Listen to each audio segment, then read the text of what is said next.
Pahlawan itu termasuk jenis perilaku prososial. Karena nanti ada kebalikannya, antisosial. Antisosial itu orang yang eksklusif, isolatif, egois.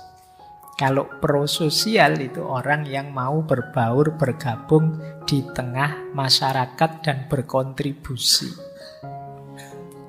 Jadi perilaku prososial itu cirinya tadi yang paling jelas empatik.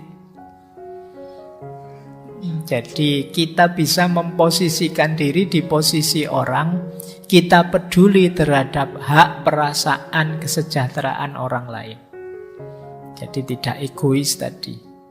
Bentuknya membantu, berbagi, menghibur, kerjasama, berkorban untuk orang lain. Ini jenis perilaku prososial namanya. Jadi mengutamakan orang lain, membantu orang lain, berbagi dengan orang lain.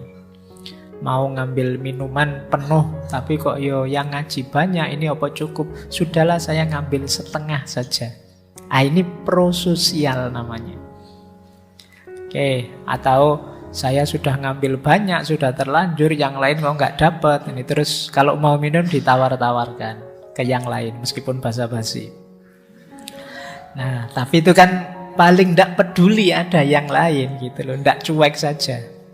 Nah, ini namanya perilaku prososial. Kepahlawanan itu jelas prososial. Tapi jangan lupa, prososial itu ada tipenya juga. Ada tipe proaktif, ada tipe reaktif, ada tipe altruistik. Kalau proaktif, itu kamu peduli dengan yang lain sebenarnya untuk keuntunganmu sendiri. Nah, biar yang lain juga senang padaku, yang lain juga sayang padaku, dan lain sebagainya. Itu namanya proaktif. Yang kedua, reaktif. Kalau reaktif itu kamu melakukan kebaikan untuk orang lain, tapi sebenarnya itu kebutuhanmu. Kalau yang tadi kebutuhannya orang sih, tapi saya dapat keuntungan dari situ. Keuntungannya sekarang dia jadi manut kalau saya perintah-perintah. Sekarang dia jadi ikut kalau saya nasihati. Ini berarti proaktif. Tapi kalau reaktif, ini kepentinganku. Saya membantu orang-orang kemarin waktu bakti sosial. Itu sebenarnya biar untuk dalam rangka program organisasiku biar jalan. Biar anggarannya terserap misalnya. Ini namanya reaktif. Untuk kebutuhan kita sendiri. Ada juga yang altruis. Kalau altruis itu memang untuk orang lain. Sama sekali aku tidak mikir kepentinganku. Baik. Nah, di teori prososial, tindakan kepahlawanan kita itu sebenarnya ada keuntungannya. Keuntungannya apa? Yang pertama, mood boosting. Dia membooster mood kita. Namanya mood boosting effect. Kalau kita bantu orang lain itu kan mood kita jadi tambah. Senang membantu orang itu. Menggembirakan. Kita jadi cerah. Kita membantu orang terus orangnya, wah terima kasih ya mas. Semoga nanti rezekinya lancar, segera ketemu jodohnya, segera. Itu kan moodmu nambah naik itu. Kamu merasa hebat sekali padahal cuma ngasih 2.000. Tapi kan busmu naik. Jadi moodmu naik. Tadi baru sedih ketemu orang kok bersyukur pada kita, terima kasih pada kita. Itu kan mood kita jadi tidak bete lagi, jadi naik. Itu mood boosting effect namanya. Yang kedua, social support. Kita sering melakukan kebaikan orang lain, masyarakat kita akan jadi teman, akan jadi pendukung, akan jadi orang kita nanti. Itu social support namanya. Kita akan mendapat dukungan sosial. Dan yang ketiga, stress reducing, mengurangi stres. Jadi Jangan ragu-ragu melakukan tindakan prososial itu. Kenapa? Menguntungkan untuk kita. Meskipun ini tidak boleh jadi hitungan. Karena kalau jadi hitungan, kita masih proaktif atau reaktif. Dia mood boosting, social support, dan stress reducing. Nah, di teori prososial juga disebut ada situasi-situasi yang biasanya mendorong orang melakukan tindakan prososial. Apa pendorongnya? Yang pertama biasanya takut atau malu dipandang jelek. Atau sebaliknya, ingin dipandang baik. Nah, ini menarik. Misalnya ada orang minta-minta, wah banyak yang lihat ini kalau ndak ngasih, mosok level saya kok ndak ngasih, terus kamu ngasih. Atau lagi Jumatan ada kotak jalan, sebelah sana ngasih, sini ngasih, sini ngasih. Mosok aku sendiri yang ndak ngasih, malu ya sudahlah. Padahal tadi maunya nggak ngasih loh, tapi kok ya malu ya. Yang lain ngasih, ya sudah tak kasih. Nah itu alasan pertama. Ya alhamdulillah loh, kamu kalau nggak terpaksa gitu ndak sodako. Gara-gara kamu malu akhirnya kamu sodako. Kayak ditarik iuran itu loh. Wah ini kita kelompok berlima sih. Yang sini nyumbangnya 100.000, 100.000, 100.000. Wah, saya sebenarnya tadi pinginnya 10.000 saja, tapi kok yang lain 100 jadi ndak enak. Ya wis 100. Ada ndak di antara kalian yang kalau mau nyumbang lihat dulu yang lain nyumbang berapa? Itu kemungkinan karena alasanmu melakukan kebaikan tadi malu atau takut dipandang jelek orang lain. Jadi kamu tidak mikir kemampuanmu. Padahal kamu mau nyumbang 100. Yang lain cuma 10, 20. Ya sudahlah saya 20 saja.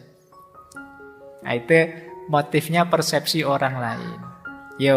Dan juga tanggapan orang lain. Dan juga jumlah orang yang hadir. Semakin banyak orang yang tahu ya semakin tinggi minatmu untuk dilihat orang, untuk pencitraan. Nah ini situasi-situasi yang mendorong kita untuk melakukan tindakan prososial.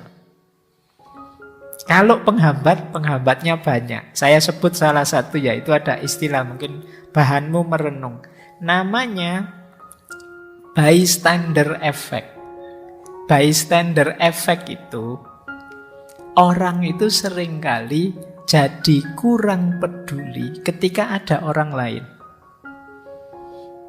Misalnya ya, ada kecelakaan di pinggir jalan.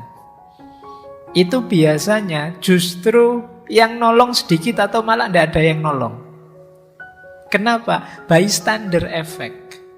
Semua nunggu, ini kan banyak orang, mestinya ada yang nolong lah. Semua nunggu yang lain yang nolong. Ini namanya bystander effect. Jadi misalnya kamu ada teman, wah ini temanku saya tahu uangnya habis akhir bulan, tidak punya uang. Sudahlah, nanti kan dia kenalannya banyak, mesti adalah yang bantu bukan saya. Wong yang lebih akrab temannya juga banyak selain saya. Akhirnya kamu cuek dengan dia, tidak mau peduli. Karena menganggap yang lain mesti yang peduli padanya banyak lah. Ini namanya bystander effect. Jadi kamu kalau bahasa Jawa ini njagake yang lain.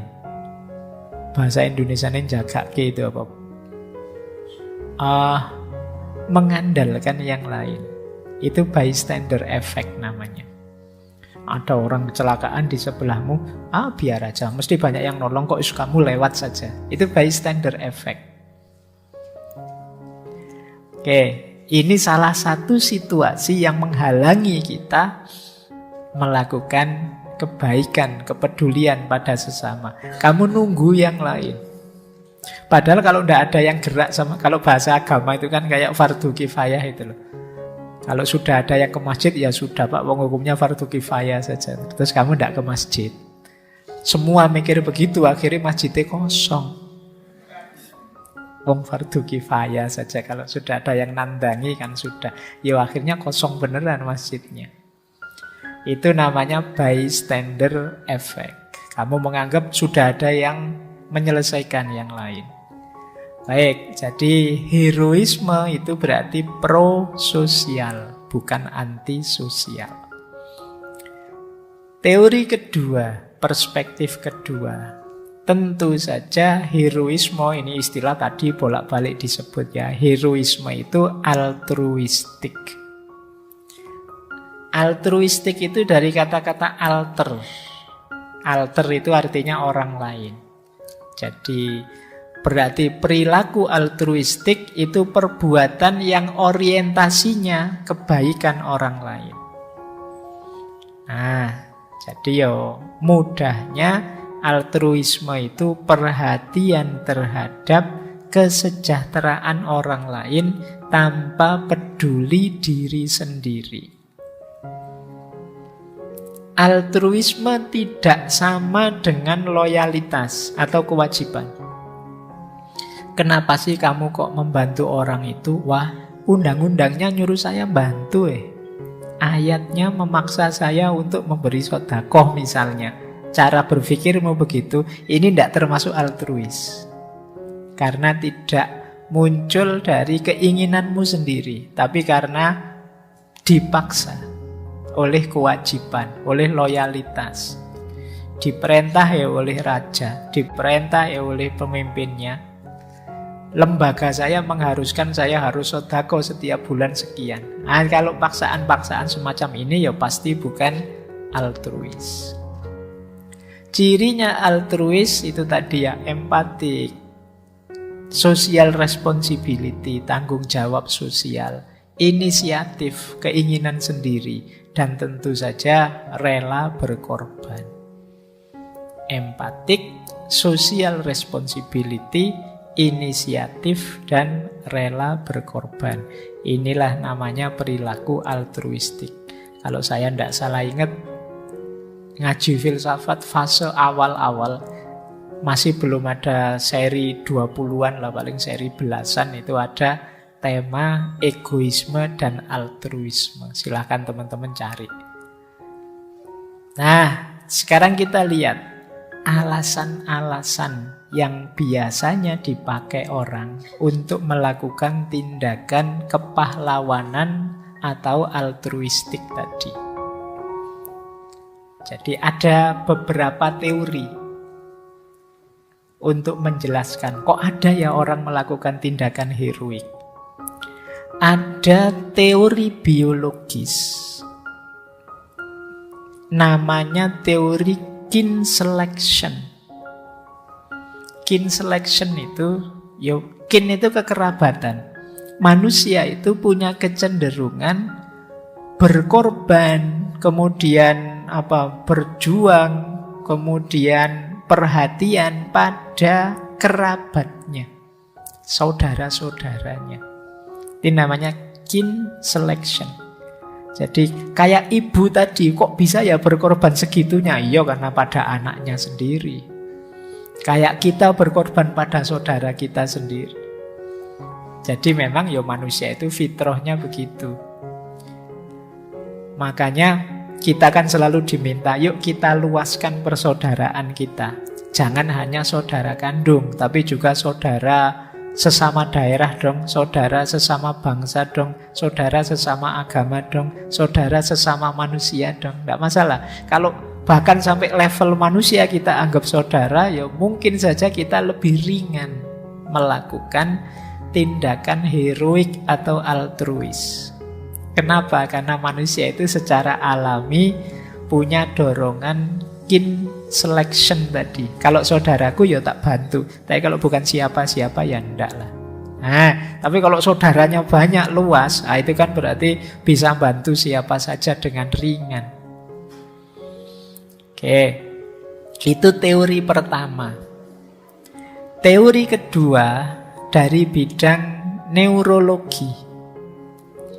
Kalau menurut neurologi, ketika kita berbuat baik pada orang lain, nanti ada saraf-saraf otak tertentu yang menyala, yang hidup dan senang.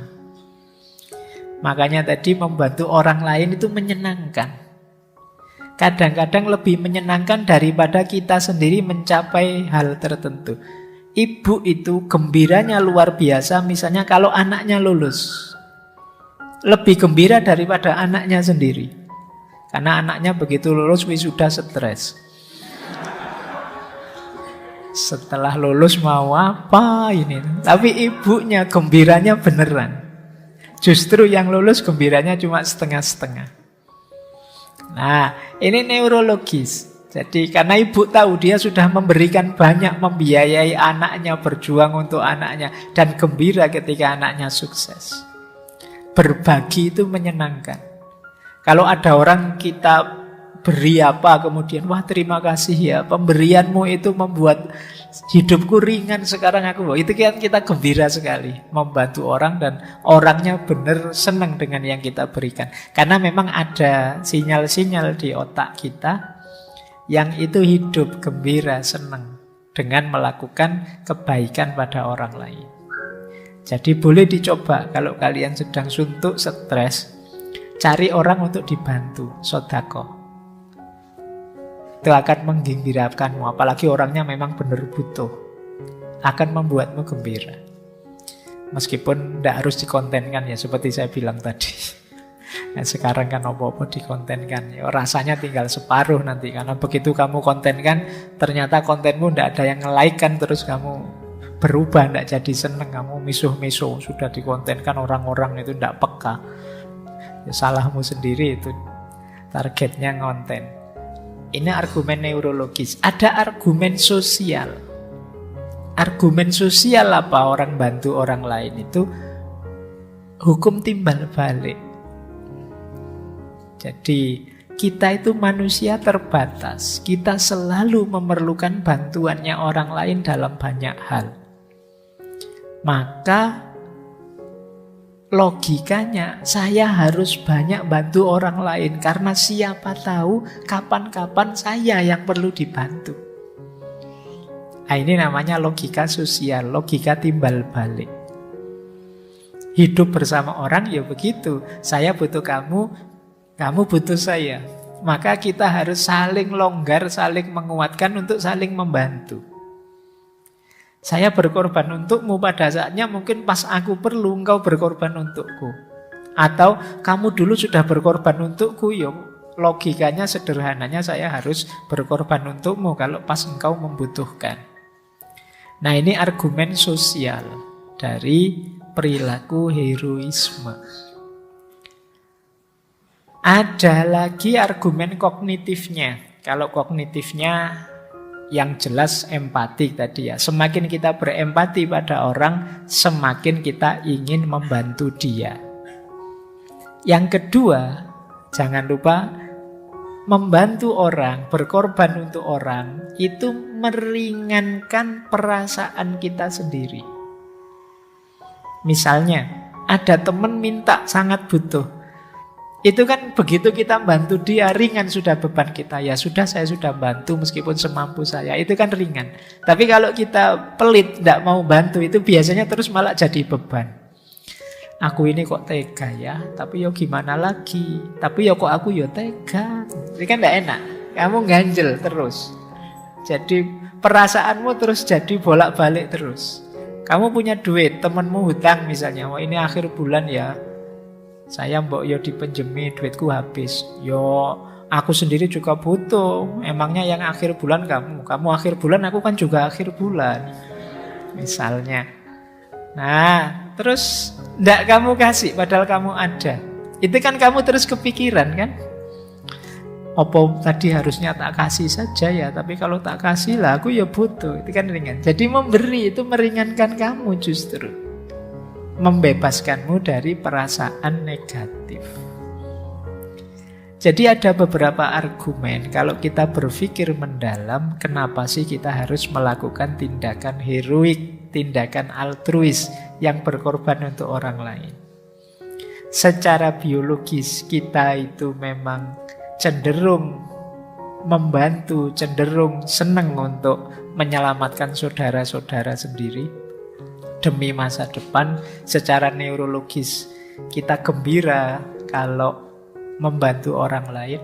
Secara sosial kita perlu timbal balik, saling bantu dengan orang lain. Secara kognitif perasaan kita akan ringan. Dan juga empati kita akan hidup kalau kita membantu orang lain. Oke, ini beberapa argumen.